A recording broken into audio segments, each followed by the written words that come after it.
Now, I did mention earlier that I was going to do a comparison between my mock Viva and the actual Viva. So I'm going to cover it in this segment. So the similarities are kind of the setup. They're quite similar. The first question is the same. However, the mock Viva was a lot more intense. The mock examiners, who were different people to the ones who did the actual Viva, by the way, they were a bit more aggressive. I mean, they were interrogating me on my research. I mean, they wanted my head, basically. And it was quite jarring and kind of nerve-wracking, just the way they just come at you from like the moment the mock Viva starts. It was quite, not bizarre, but just like, whoa, okay, I'm really having to defend. It's crazy. And I remember there's this one question I was asked, which, yeah, it almost ended me, basically. I died inside when they asked that question. So the question was, this is in the mock Viva, by the way. The question was, I recently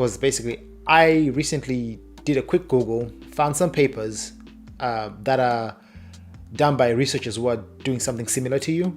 Now, you haven't cited these papers in your thesis, but it seems to me that the research you're claiming to be novel, new, and kind of innovative has already been done by someone else. What then makes your research relevant?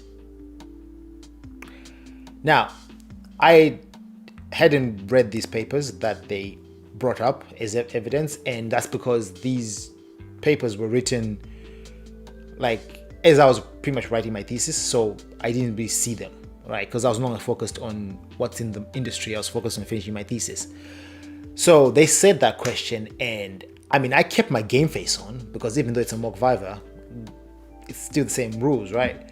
But inside I was dying.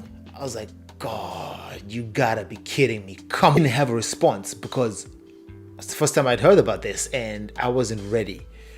And I had to be honest, I was like, I can't answer this question without reading the literature, so I don't know how to respond. And they kind of broke character, because in the mock Viva, they'll ask you questions, the interrogation, you answer, and then they'll break character from the examiner role and then tell you how you did well in responding, how you did badly in responding.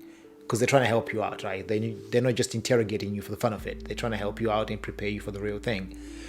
So they came out of character and told me, okay, you need to read these papers, find out what's in them, how that's different to yours, because I'm sure there's a difference. And then there has to be a difference because it can't be the same as mine, because I already published papers on my research. So no one can copy it and do the same thing, because I already staked my claim on that.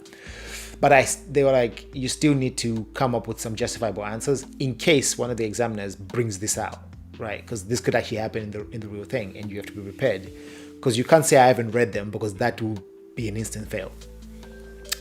So that was, gracious of them. But wow, that question was just a curveball, man. It was ridiculously. I was like, are you kidding me right now? It was ridiculous. But I think that's the main difference.